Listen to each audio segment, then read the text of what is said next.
Siemaneczko widzowie, z tej strony Godlike. Dzisiaj będzie test sprzętu, no i to sprzętu nie byle jakiego, no bo gogli Fire i to najnowszych, czyli PlayStation Fire 2. Przy okazji za wypożyczenie tego sprzętu testów chciałbym bardzo podziękować firmie Sony oraz jej pracownikom w Polsce. Te gogle PlayStation VR 2 zakupimy za około 3000 zł, czyli no całkiem sporo i one są dedykowane konsoli PlayStation 5, którą też musimy posiadać. Później ma się pojawić taki adapter, dzięki któremu właśnie one z PC zadziałają. Pytanie, czym te gogle w ogóle są i czy warto je zakupić? Sprawdźmy. Na początek tradycyjnie powiedzmy sobie parę słów o samym sprzęcie. PlayStation VR 2 to są gogle wirtualnej rzeczywistości. Dzięki tym goglom my możemy poczuć się, jakbyśmy sami byli w grze. Jak je założymy sobie na głowę, one mają takie specjalne ekrany, no to widzimy niby oczami postaci oraz dzięki kontrolerom znajdujemy się w samej grze. Te kontrolery naśladują ruchy naszych rąk. Jak sama nazwa wskazuje, jest to już druga generacja tego sprzętu. Pierwsza generacja pod nazwą PlayStation VR pojawiła się na PlayStation 4 i ukazała się całkiem sporym sukcesem i to pomimo sporych ograniczeń technologicznych. Teraz mamy PSVR 2, w tym zestawie znajdziemy dwa kontrolery oraz same gogle. Wystarczy rzut oka na specyfikację tego sprzętu, żeby stwierdzić, że całe urządzenie jest mocno opakowane najnowszymi technologiami aż pod sam korek. Gogle, które zakładamy sobie na głowę w środku, są wyposażone w ekran OLED o imponującej rozdzielczości 2000 na 2040 pikseli i to na każde oko. Dzięki technologii OLED zapewnia on też idealną czerń, czyli coś, czego zwykłe ekrany LEDowe nigdy nie będą posiadać, no a przynajmniej te, które nie są wyposażone w wygaszanie strefowe. Odświeżanie samych gogli też jest wysokie, wynosi 120 Hz, a na deser mamy obsługę treści HDR, no czyli w zasadzie wszystko, czegośmy od takiego sprzętu pragnęli. Jest to duży skok technologiczny względem pierwszych gogli. Oprócz tego mamy także technologię śledzenia gałek ocznych, która docelowo ma wyostrzać obraz dokładnie w tym miejscu, w którym patrzymy, dzięki czemu gra nie marnuje mocy na renderowanie niepotrzebnych pikseli tam, gdzie tego nie widzimy. W przeciwieństwie do poprzedniego modelu do działania tych gogli nie potrzebujemy żadnych innych akcesoriów typu tam kamery, jakieś kontrolery. Wszystko, co jest potrzebne do działania, no oprócz oczywiście samej konsoli, znajdziemy w zestawie. Sprzęt podłącza się do konsoli PlayStation 5 pojedynczym kablem USB-C, który jest na stałe wbudowany w gogle. Tak jak mówiłem, w zestawie są także dwa kontrolery, więc nie musimy ich dokupywać osobno. Kontrolery obsługują także haptyczne wibracje oraz adaptacyjne triggery. Zobaczmy teraz, jak sprzęt prezentuje się na żywo. A więc widzowie, na początku mamy pudło i to akurat nie to pudło, które widzicie, bo to jest jakieś pudło, które powinno być w środku tego innego pudła. Jak wy kupicie swoje gogle, to na początku będzie takie ładne pudełko z napisem PlayStation i w nim dopiero znajdziecie to, co mam tutaj. Ja tego pierwszego pudełka nie dostałem, także dlatego wam go nie pokażę, ale pokażę wam, co jest tutaj. Także jak widzicie, to pudło jest bardzo masywne. Ja wam go nie będę całego pokazywał, bo ono jest po prostu za wielkie, by się nie zmieściło w obiektywie, ale nie ma tu nic ciekawego, oprócz nalepki, że jest to wersja recenzencka. Także przystąpmy do otwierania tego pudła. No i w środku oczywiście, żeby mi się to nie zamknęło, w środku oczywiście znajdziemy kolejne pudło, czyli typowa matrioszka. Ja pozwolicie, że na razie to wyjmę. To pudło stąd zdejmę, bo jest po prostu zbyt wielkie. Ok. Tu znajdziemy mniejsze pudełko. Jak widzicie, tutaj znajdziemy w tym mniejszym pudełku słuchawki. Podejrzewam, że u was te słuchawki będą w jakiejś folii czy coś. No, tak jak mówiłem, to jest egzemplarz wypożyczony, także one już były używane. Tutaj znajdziemy słuchawki, je się podłącza bezpośrednio do samych gogli. Są dość ładnie wykonane, jak sami widzicie. Mają taki specjalny pałąk, dzięki czemu one się tam nie plączą, ale to powiem o tym jeszcze później. Na razie je sobie połóżmy gdzieś z boku. Tutaj sobie znajdziecie jeszcze wymienne gąbeczki do tych słuchawek. Zostawmy je z powrotem. Tutaj natomiast u was w waszych egzemplarzach prawdopodobnie będą dwie książeczki. To jest taka karteczka dla recenzentów, tego nie będzie. I tutaj znajdziecie sobie instrukcję PlayStation VR 2. Oczywiście ja od razu mówię, ta instrukcja jest całkiem spoko zrobiona, bo ją czytałem. Natomiast tutaj nie ma wszystkiego, tutaj są tylko takie podstawy, jak ogarnąć ten sprzęt. Nawet nie ma chyba jak go założyć na głowę. A to dlatego, że cała instrukcja pokazuje się praktycznie na samej konsoli, także tutaj możecie sobie tylko poprzeglądać takie podstawowe sprawy. To jak się używa sprzętu, zobaczycie na samej konsoli. Sama konsola was przez ten właśnie proces przeprowadzi. Także tu jest tylko od zdejmowania, korzystania z kontrolerów, oczywiście o kontrolach też sobie później powiemy, no i takie tam pierdoły. Także z tego najprawdopodobniej nie będziecie za bardzo korzystać. Tutaj jest ostatnia książeczka, tutaj znajdziemy informacje o gwarancji, jakieś tam utylizacje, takie tam pierdoły. W sumie nic ciekawego i to jest wszystko, co tutaj powinno być. Także złóżmy to sobie z powrotem. O, bo dobra, wsadzę to tutaj, żeby mi się już nie pamiętało. O. No i teraz przejdźmy sobie do gwoździa programu, czyli do samej głowy w tym wielkim pudle. Co znajdziemy w tym pudle? No jak widzicie, oczywiście znajdziemy same gogle i to od nich zaczniemy. Wyjmijmy sobie te gogle. Podejrzewam, że w waszym przypadku będą oczywiście ładniej zapakowane, no bo tak jak mówiłem, to jest egzemplarz wypożyczony. Tutaj widzicie, że wszystko jest takie porozdupczane. I kabel od tych gogli. Połóżmy sobie to na bok. Zdejmijmy to giga pudło, będzie znowu przeszkadzać. Dobra. I same gogle PlayStation VR 2, żeby się kabel nie pamiętał, wyglądają dokładnie tak. Możecie je sobie obejrzeć. No i na co zwrócić uwagę przy tym oglądaniu? No na pewno jak już spojrzeliście, to te gogle są naprawdę wysokiej jakości, jeżeli chodzi o jakość materiałów. Zobaczcie, tutaj nie ma żadnych nadlewek, tak, nie ma jakichś skaz, no wygląda to bardzo, bardzo dobrze, jak taki właśnie produkt premium, tak? No i w sumie tak powinien wyglądać, bo to sporo kosztuje. Gogle są wykonane naprawdę fajnie, wygląda to ładnie, natomiast co tutaj jest najważniejsze? No oczywiście najważniejsze jest to miejsce, które się zakłada na głowę. Czyli jak widzicie, tutaj możemy znaleźć właśnie same ekrany, tu się zakłada to wszystko na głowę. Żeby założyć na głowę, musicie wcisnąć ten przycisk, rozszerzyć sobie, zakładacie na głowę, puszczacie i tyle. Natomiast to jest praktycznie wszystko, jeżeli chodzi o podstawę tego sprzętu, bo tutaj nic nie ma takiego wielkiego, ciekawego. Jeżeli natomiast chodzi o szczegóły, no to tutaj znajdziemy troszeczkę pokręteł, troszeczkę przycisków. A, jeszcze chciałbym zwrócić waszą uwagę na to, że te gogle nie mają tylko ekranów w środku, znaczy mają ekrany tylko w środku, natomiast tu jest jeszcze taki bajer, że są takie specjalne kamery. Te kamery śledzą nasze ręce, jak korzystamy z kontrolerów, natomiast one mają też taką dodatkową funkcję, że możemy przez nie normalnie patrzeć. Czyli, że jak mamy gogle na głowie, wciśniemy taki specjalny przycisk, który ja wam zaraz pokażę, to przez te kamery możemy patrzeć, nie wywalimy się, widzimy po prostu, jak chodzimy po pokoju. To jest bardzo fajne. No dobra, ale zacznijmy od przycisków. Tutaj znajdziemy takie pokrętło do regulacji oczu. Ja wam nie będę mówił, jak ono działa, bo to wszystko się wyświetla, tak jak mówiłem, na samej konsoli. To jest proste. Tutaj natomiast jest przycisk, który służy do regulacji wychylenia tych gogli w przód. On się trochę zacina u mnie, nie wiem czy... O, dobra, teraz działa. Dokładnie działa to tak. Z reguły działa to tak, że wysuwamy sobie to na maksa, zakładamy sobie na głowę i wtedy je sobie przysuwamy. To jest bardzo proste. Tutaj więcej już nic nie ma.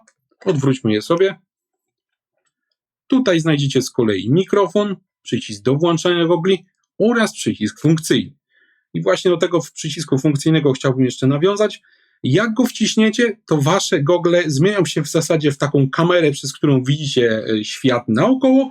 Dzięki temu możecie sobie spokojnie wziąć do ręki kontrolery, spokojnie się usadowić w fotelu. To rozwiązanie jest bardzo fajne, jeszcze o nim powiem później.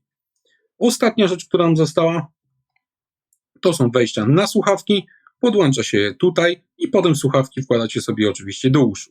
Te słuchawki się nie plączą, bo są dedykowane, one mają takie specjalne zaczepy i są naprawdę fajnie zrobione.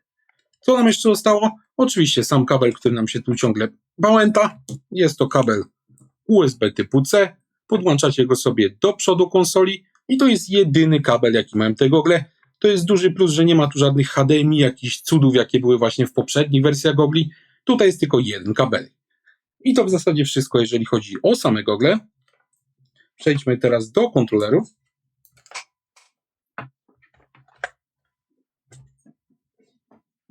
Pozwolicie, że ja je wyjmę z tego pudełka, bo ono się ledwo mieści w ekranie.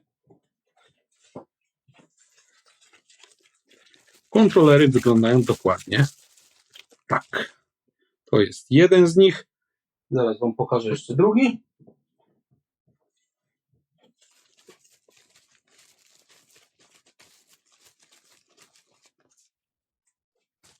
To są oba kontrolery do nowych gogli PlayStation VR 2. Trzyma się je dokładnie w ten sposób. One są bardzo wygodne, są również bardzo ładnie wykonane. Zauważcie, że układ ich wykonania, znaczy układ projektowy przycisków jest praktycznie dokładnie taki sam jak na padzie, czyli nie ma tutaj mowy o żadnej nauce. Będziecie z nich korzystać tak wprawnie, jak korzystacie z samego kontrolera. Tutaj znajdziecie oczywiście analoga. To jest coś, czego nie było właśnie w tym PlayStation Move, w tych pierwszych wersjach gogli. Tutaj na szczęście są analogi, także jest dużo fajniej. No i tutaj oczywiście przyciski typu Share, Options, tak. Do tego macie przyciski kwadrat, trójkąt, no i tak dalej. Co tutaj jeszcze jest? Oczywiście jest trigger i jest przycisk L1. Dokładnie tak samo wygląda sytuacja na drugim kontrolerze. Tutaj mamy przyciski kółko, krzyżyk, mamy przycisk Options oraz triggera i R1. No i jeżeli chodzi o te kontrolery, to w zasadzie tylko tyle. Nic tutaj więcej nie ma. Od razu mogę powiedzieć, że bardzo wygodnie się trzyma, one są naprawdę bardzo fajne. Ładuje się je z łączem USB typu C. No i to by w zasadzie było na tyle. Możemy przystąpić zaraz do grania. Przejdźmy w końcu do sprawdzenia, jak się tymi goglami gra. Po uruchomieniu sprzętu zostaniemy uraczeni takim całkiem dobrze wykonanym samouczkiem. On nam się pozwoli zapoznać właśnie ze sposobem działania całego tego sprzętu oraz poprowadzi nas krok po kroku, jak go używać. Tutaj ja co do tego samouczka nie mam w zasadzie żadnych zastrzeżeń, tutaj wszystko jest dobrze opisane, nikt z Was nie powinien mieć problemu z konfiguracją samej gogli. Przy okazji samouczek też nas poinstruuje, jak korzystać z tego przycisku funkcyjnego, o którym ja już wspominałem. Po uruchomieniu tego przycisku, tak jak mówiłem, w goglach zobaczymy obraz z przedniej kamery. I teraz po co to jest i dlaczego ja uważam, że to jest naprawdę fajne? Ano, ja nie wiem, czy mieliście kiedyś jakieś inne gogle, natomiast ja wam powiem, że ja miałem gogle PlayStation VR 1, czyli tą pierwszą generację, i po założeniu tych gogli na łeb oczywiście nic nie widać. Nie widać, gdzie się jest, nie widać, gdzie są pady i tak dalej, więc zanim my założymy tamte pierwsze gogle, trzeba było wcześniej sobie wszystko przygotować, właśnie fotel, kontrolery i tak dalej. Dzięki temu rozwiązaniu, że w tych nowych goglach w każdej chwili za pomocą przycisku możemy zobaczyć swoje otoczenie i to, co się dzieje na zewnątrz, no to ich użycie jest znacznie wygodniejsze. Tutaj możemy sobie te gogle założyć na głowę, uruchomić je, no i kierując się obrazem z tej kamery, później sobie wygodnie usiąść, później sobie wziąć do ręki właśnie kontrolery, no i nie mówiąc już o tym, że oczywiście możemy też zobaczyć coś naokoło, czy na przykład nam się kabel nie zawinął, albo czy kot nie chce jeść. Także jest to naprawdę sprytne, fajne rozwiązanie i jest to rozwiązanie na plus. Samo urządzenie oferuje nam dwie opcje rozgrywki. Jest to opcja rozgrywki na stojąco, gdzie właśnie w pozycji stojącej sobie wymachujemy kontrolerami, oraz także na siedząco, gdzie wygodnie siedzimy sobie w fotelu, no i też na fotelu machamy kontrolerami. Tutaj jeszcze wspomnę, że jeżeli zdecydujemy się na tą ostatnią opcję, czyli właśnie siedzącą, no to w grach oczywiście nasza postać nadal będzie chodzić w pozycji stojącej. Także nie martwcie się, że wszędzie będziecie siedzieć, wszystko będzie ok. Jako że znakomita większość z Was pewnie wybierze właśnie tą drugą opcję, czyli opcję siedzącą, no to też na tej opcji w dużej mierze się skupiłem. I przejdźmy w końcu do samych wrażeń. Pierwsze, co nam się rzuci w oczy po odpaleniu jakiejś gry i założeniu gogli na głowę, to oczywiście jakość obrazu, jaką te gogle zapewniają. Ta, sądząc po rozdzielczości tej bardzo wysokiej, właśnie 2000 pikseli na oko, powinna być oszałamiająca. No i tutaj Was może zaskoczę, bo akurat oszałamiająca to ona wcale nie jest. Obraz jest oczywiście wyższej jakości niż w tych goglach z PlayStation VR 1, natomiast efektu wow mi tutaj zabrakło. Przyznam szczerze, że ja się spodziewałem tutaj lepszej jakości obrazu. Od razu się zacząłem zastanawiać, o co tu chodzi, no i w końcu znalazłem przyczynę, dlaczego tak jest. Otóż okazuje się, że gogle VR mają kilka rodzajów soczewek. Konkurencyjne gogle zwane MetaQuest, one używają tak zwanych soczewek Pancake, natomiast PlayStation VR 2 używają innego rodzaju soczewek zwanych soczewkami Fresnela. Ten rodzaj soczewek pozwala na uzyskanie większej jasności, a więc ma duże znaczenie, jeżeli chodzi o ten reklamowany przez producenta efekt HDR. I rzeczywiście te ekrany są całkiem jasne, natomiast nie są też do końca ostre. Niestety przy tych rodzajach soczewek, czyli w soczewek Fresnela, to jest normalne. Od razu wam mówię, że tego nie zobaczycie na filmie, bo to soczewki powodują taki efekt. Na filmie, na wideo wszystko będzie bardzo ostre, natomiast uwierzcie mi, że jak ja siedziałem w tych goglach, no to już taki ostry ten obraz niekoniecznie był. Z tymi soczewkami jest też taki problem, że w przypadku patrzenia na jasny obiektyw HDR można właśnie dostrzec taką specyficzną, ząbkowaną budowę obiektywu tej soczewki i to trochę przeszkadza. Obraz w tych goglach jest więc jasny, efekt HDR robi wrażenie, natomiast ostrość tego obrazu jednak pozostawia trochę do życzenia i to w tak drogim sprzęcie trochę boli. Soczewki Fresnela użyte właśnie w PlayStation VR mają jednak jeszcze jedną wadę, ale na szczęście do tej wady idzie się szybko przyzwyczaić. Konstrukcja tych soczewek powoduje, że my musimy mieć idealnie ustawione oczy właśnie w samo centrum soczewki, żeby obraz był odpowiednio ostry. To odpowiednie ustawienie nazywa się tak zwanym sweet spotem. Jeżeli tylko troszeczkę poruszymy gogle w jakąkolwiek stronę, no to musimy znowu je ustawiać, żeby w ten sweet spot znowu trafić. Ja wam powiem, że na początku miałem z tym problemy, natomiast szybko załapałem, że po prostu te gogle trzeba mocno przytwierdzić do głowy. Tam jest taki specjalny mechanizm z tyłu, którym się te gogle przytwierdza. Jego trzeba mocno dokręcić i te gogle trochę przesunąć bardziej w dół niż by się to wydawało i wtedy jest naprawdę ok. Wtedy ja grałem całe godziny i tego sweet spota nie traciłem. Także to finalnie nie jest problem, a jedynie pewna niedogodność. A skoro ja już o długim graniu wspomniałem, no to pewnie wielu z was się zastanawia, jak z wygodą noszenia tego wielkiego klocka na głowie. Otóż ja was tutaj może zdziwię, natomiast tutaj jest całkiem w porządku. Te gogle wbrew pozorom wcale nie są ciężkie, one są całkiem lekkie. Ta gumowana powłoka, którą się właśnie przykłada do czoła i głowy, powoduje, że nawet długie sesje są całkiem przyjemne. To jest naprawdę wygodne. Jeżeli dociągniemy te gogle odpowiednio mocno, to one trzymają się na głowie całkiem pewnie. Pewnie teraz niektórzy z was też się zastanawiają, czy ten kabel w takim razie nie przeszkadza, no bo on jest tutaj wbudowany na stałe, tak jak mówiłem. Na szczęście nie. Ten kabel nie jest jakiś specjalnie gruby, jego się w dużej mierze po prostu nie odczuwa. Ja najczęściej jak siedziałem na fotelu, to go gdzieś wpychałem za fotel i w sumie w ogóle go nie zauważałem. Także o kabel nie musicie się w ogóle martwić, te gogle są wygodne, kabel nie przeszkadza. Tak naprawdę jeżeli chodzi o wygodę korzystania z tych gogli, no to mam tutaj tylko jedno zastrzeżenie. Otóż w tych goglach jest naprawdę gorąco. Niby tam gdzieś w dokumentacji tych gogli ja przeczytałem, że to urządzenie zapewnia jakiś wentylatorek do chłodzenia tych gogli, natomiast no jeżeli on gdzieś tam jest, no to wieje naprawdę słabo. Teraz gdy ja recenzuję ten sprzęt, no to na dworze jest lato, tak, mamy 30 stopni, no a w tych goglach na głowie jest naprawdę cholernie gorąco. Także jeżeli są jakieś upały, no to nie polecałbym używania tych gogli, a jeżeli już chcecie ich używać, no to skierujcie na siebie jakiś wentylator, zawsze to trochę pomoże. Na szczęście niewielka to jest wada, bo sprzęt jest naprawdę wygodny i fajnie wykonany, ale jednak trochę gorąco w nim jest. No dobra, ale gogle i wyświetlany obraz to jest jedno, musimy mieć jeszcze czym się poruszać i reagować w grze. Do tego służą dwa dołączane do zestawu kontrolery z Panel Sense. Pewnie pamiętacie, że ja już wspominałem wcześniej, jak wam pokazywałem te kontrolery, że one są wygodne. No tak, one są naprawdę wygodne, są też ładnie wykonane, natomiast nie to jest najważniejsze.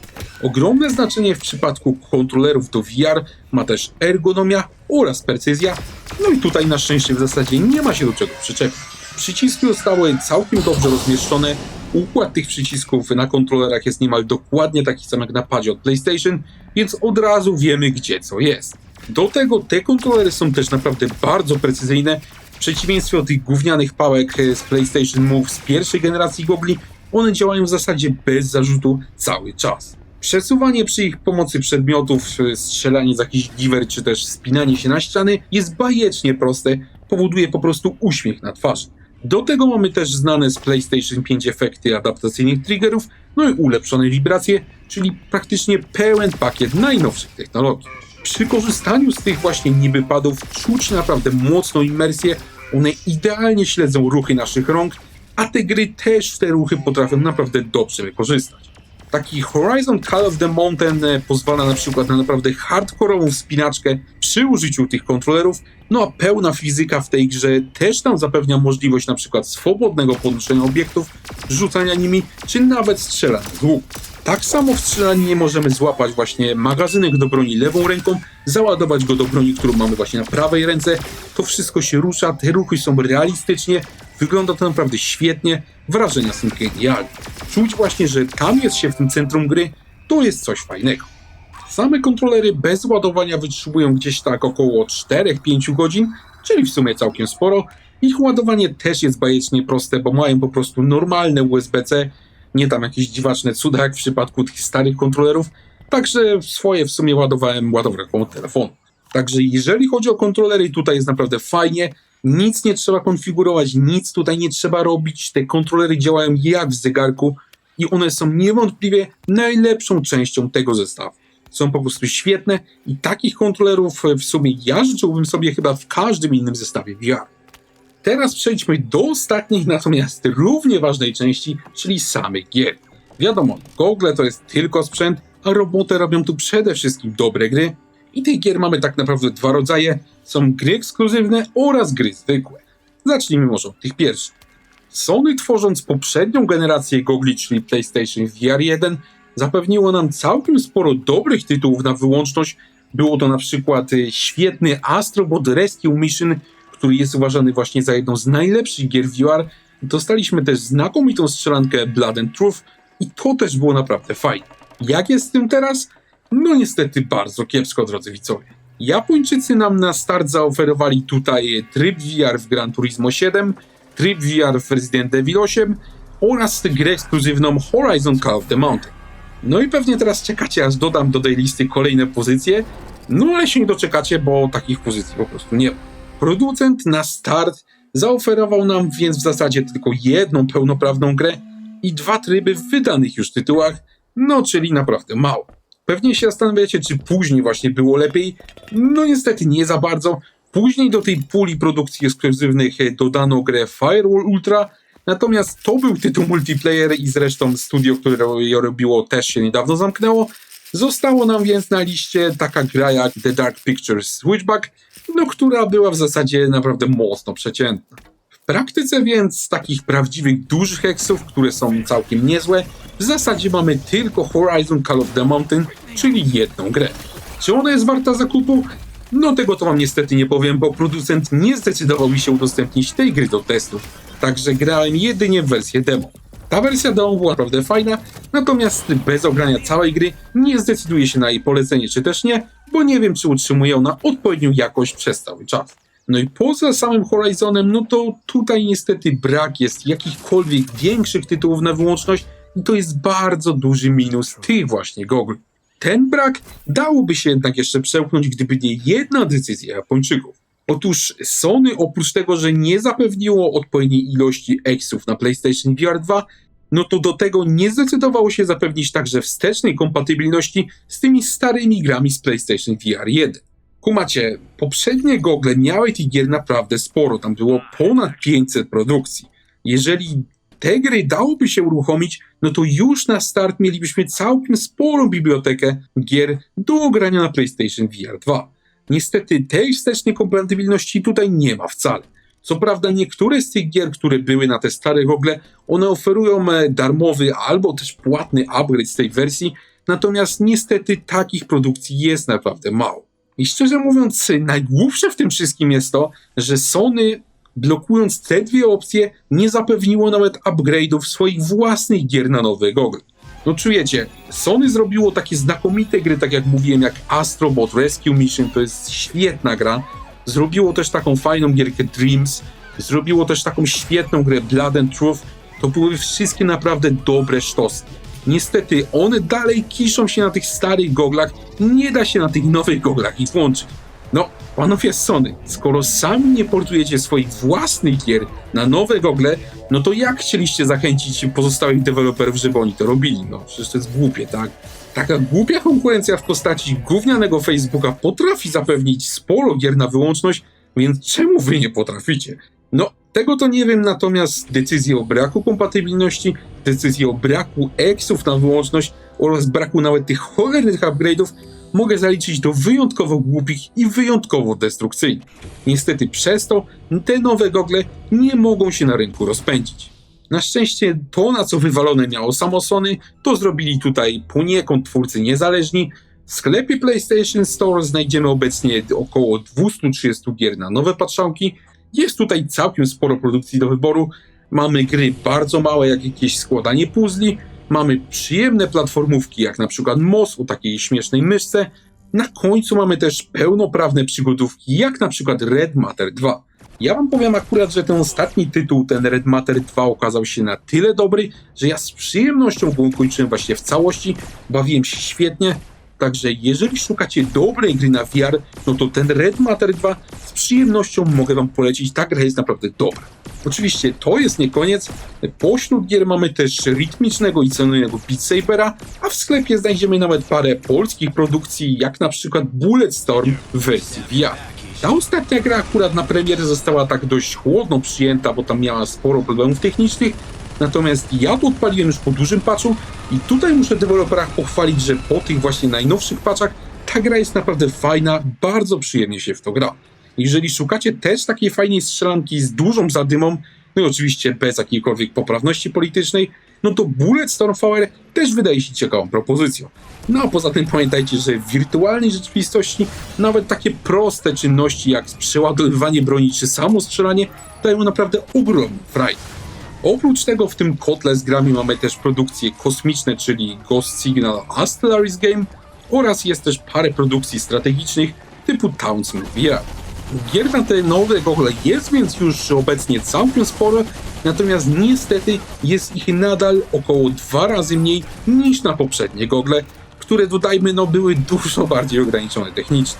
Niestety brakuje tutaj nawet bardzo dużych produkcji takich fajnych gier, jak na przykład Killing Floor Incursion, który był naprawdę świetny. Brakuje tu też Duma na gogle VR, który został też niestety nieprzeportowany i on się dalej kisi na tych starych goglach. To mimo wszystko naprawdę mocno boli. I wiemy już teraz wszystko. Czas na podsumowanie. Czy gogle PlayStation VR 2 w 2024 roku są więc warte zakupu za cenę niemal 3000 zł? I tu wam powiem prosto, to zależy. Jeżeli zależy wam na genialnej imersji właśnie na świetnych kontrolerach, a przeciętna biblioteka gier wam nie przeszkadza, no to wtedy tak. Te kontrolery są genialne, gry potrafią też te kontrolery świetnie wykorzystać i wrażenia z grania są na najwyższym poziomie. Natomiast jeżeli liczyliście w tych goglach na naprawdę świetny obraz, no bo mają w końcu świetne ekrany i zarąbiste gry ekskluzywne, które was przyciągną do konsoli na wiele godzin, no to tutaj srogo się na tym sprzęcie zawiedziecie. Finalnie ten obraz wcale taki ostry nie jest, a z grami ekskluzywnymi, no to tak jak mówiłem, jest już w ogóle naprawdę cienko. Nie mówiąc już o tym, że nie możecie też zagrać w gry z pierwszego PlayStation VR. To, czy te gogle spełnią wasze oczekiwania, zależy więc od was samych, no i od tego, czego od tego sprzętu oczekujecie. Ja wam osobiście powiem, że po testowaniu tych gogli przez 2 tygodnie, ja jednak jestem trochę rozczarowany. Pierwsze gogle, czyli PSVR 1, one miały dużo wad, tak? One miały przeciętny ekran, miały gówniane kontrolery, natomiast nadal było tam mnóstwo zarąbistych gier. Tutaj po tych nowych goglach ja się spodziewałem takiego upgrade'u w każdym calu właśnie, że będzie świetny ekran, że będzie dużo gier, no a tak się nie stało. Nadal w tych goglach mamy do czynienia właśnie z kompromisami, a sporo dobrych gier, które już wyszły na stare gogle, na nowych się niestety nie pojawiło. A to bardzo szkoda. A wy widzowie, dajcie znać w komentarzach, czy graliście kiedyś na VR i czy kupilibyście nowe gogle PlayStation VR 2. Czekam na wasze komentarze i jak zawsze chętnie z wami na ten temat podyskutuję. Dziękuję wam bardzo za obejrzenie tego filmu. Jeżeli on się wam podobał, to zapraszam was serdecznie do obserwowania kanału, bo takie filmy będą się na nim pojawiać regularnie. Gorąco dziękuję też wszystkim wspierającym kanał. Jestem wam bardzo wdzięczny za okazaną pomoc. Dzięki właśnie waszemu wsparciu przygotowywane filmy na kanale mogą być jeszcze lepsze. Także dzięki panowie, pozdrawiam i trzymajcie się.